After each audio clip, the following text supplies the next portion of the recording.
He ended their love without a reason. No warning. No explanation. Just silence and heartbreak. Chloe begged him to tell her why, but Alexander only turned away, hiding something behind those haunted eyes. The man who once promised her forever had become a stranger overnight. Months passed. The pain faded, but the questions never did. Until one night, fate brought them together again.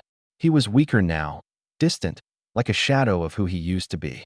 And when Chloe finally looked into his eyes, she realized the truth he'd been hiding wasn't about betrayal.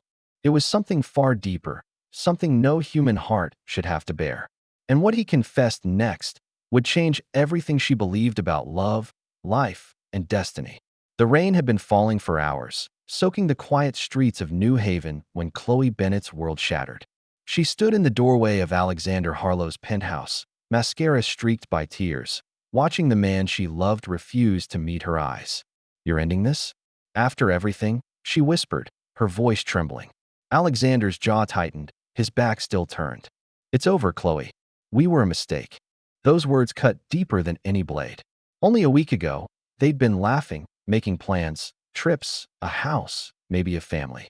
But now, his tone was ice, his eyes void of emotion. "Why?" she demanded, her voice breaking. "What did I do wrong?"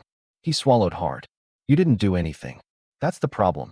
Then, without another word, he walked out into the rain, leaving Chloe frozen in disbelief. She collapsed against the door, sobbing. Somewhere deep down, she knew he was lying. There was something behind that coldness, something he wasn't saying. And she was right. A few miles away, Alexander parked his car outside an old stone manor, the Harlow estate, his family home. He pressed a trembling hand against his abdomen, feeling a strange, rhythmic flutter. The doctor's words echoed in his mind. "It's impossible, Alexander." And yet, there's a heartbeat. 3 months earlier, his world had turned upside down. After a night filled with dreams of fire, blood, and whispers, he woke with a burning pain deep inside him. At first, he thought it was illness. But soon, his doctor, a loyal family physician bound by generations of secrecy, confirmed the unthinkable. He was pregnant. Not naturally, not medically, but cursed. The Harlow family legend told of an ancestor who betrayed a goddess's love. The goddess, in her grief, cursed the bloodline. When a Harlow loves truly, he shall bear that love until death. Every Harlow man who had fallen deeply in love since then had suffered the same fate, a mysterious, supernatural conception that ended in tragedy. None had survived long enough to see the child's birth.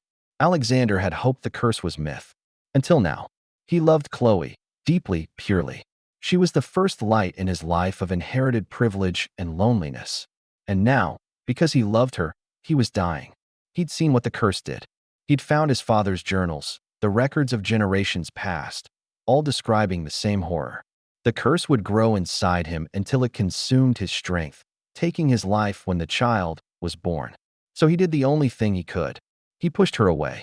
That night, alone in his study, Alexander looked at the fire and whispered, "Better her tears than her grave." He pressed a trembling hand against his stomach. A faint pulse answered, not his own. Weeks passed. Chloe tried to move on, but nothing worked. She threw herself into work at the architecture firm, surrounded by people who told her she was better off without him. But every time she closed her eyes, she saw his face, the way his voice had cracked when he said goodbye. Something about it didn't make sense. Late one night, she went through the photos on her phone, their trips, their smiles, the future they'd imagined. And that's when she noticed something. In the last picture they'd taken together, Alexander had his hand over his abdomen, as if unconsciously shielding it. Months later, Chloe received a call from an old acquaintance, Dr. Marion Holt, a researcher who once worked for the Harlow Foundation. "Chloe, I shouldn't be saying this," Marion said softly, "but Alexander's been in and out of private clinics for weeks. Something's not right with him." Chloe's heart pounded. "What do you mean?" Marion hesitated. "I saw his chart by accident. The notes said gestational anomaly. They were running prenatal scans." Chloe froze. "Prenatal?" she whispered. Marianne's voice shook. "I know it sounds insane, but they detected a heartbeat." The truth came like lightning. Chloe drove through the night, rain pelting her windshield, her mind spiraling. When she reached the Harlow estate, she found the house dimly lit. Alexander was there, pale, trembling, sitting by the fire with one hand pressed protectively over his abdomen. "Chloe," he whispered when he saw her. "You shouldn't be here." She ignored him and rushed forward. "Don't lie to me again." Her voice cracked. "What's happening to you?" He looked away, tears glistening in his eyes. "You wouldn't believe me. Please tell me." She replied. He hesitated, then finally, quietly said, "I'm carrying our child." The words hung in the air like thunder. At first, she laughed, a hollow, terrified sound. "Alexander, that's impossible."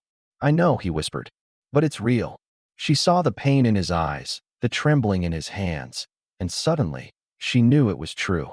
Somehow, impossibly, her love had cursed him. He told her everything. The Harlow legend, the family's secret, the men who died trying to bring new life into the world. "I didn't want you to see this," he said, voice shaking. "I didn't want you to watch me die." Tears streamed down Chloe's face. "You thought hurting me would protect me? I thought if you hated me, you'd live." She took his hand and placed it over her heart. "Love isn't what kills us, Alexander. It's what saves us." As the weeks passed, the mysterious pregnancy advanced faster than anyone could explain. Doctors, bound by confidentiality, performed ultrasounds that showed something unbelievable. A glowing presence, small but vibrant, surrounded by a strange energy. Alexander grew weaker each day. His body wasn't meant to sustain such a burden.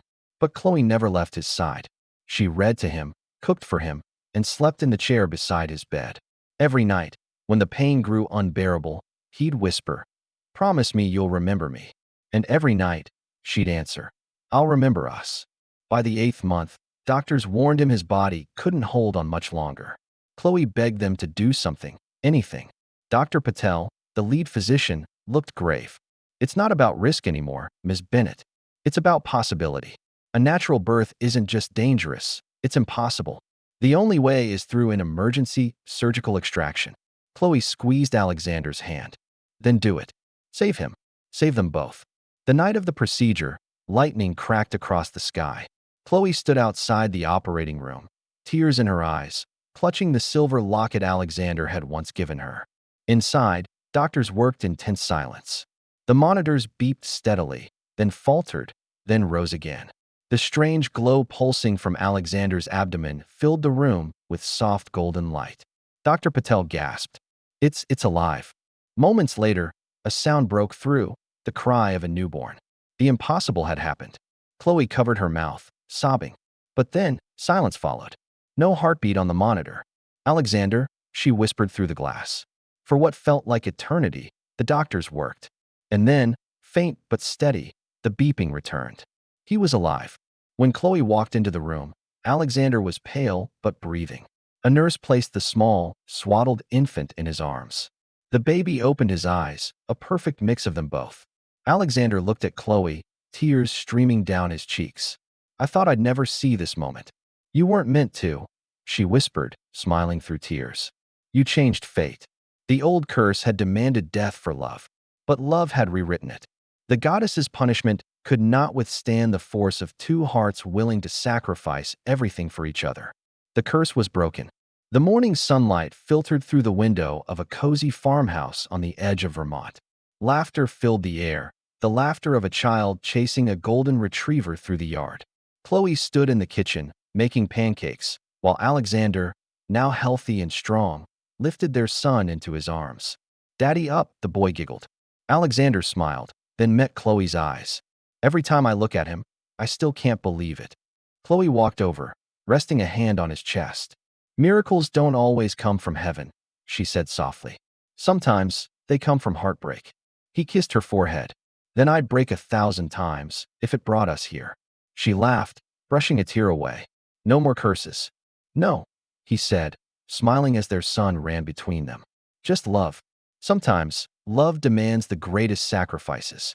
Sometimes, protecting someone means breaking their heart first. But real love, the kind that survives pain, fear, and time, has the power to change destiny itself. No curse is stronger than a love that refuses to die. If you were Alexander, would you have told Chloe the truth or walked away to protect her?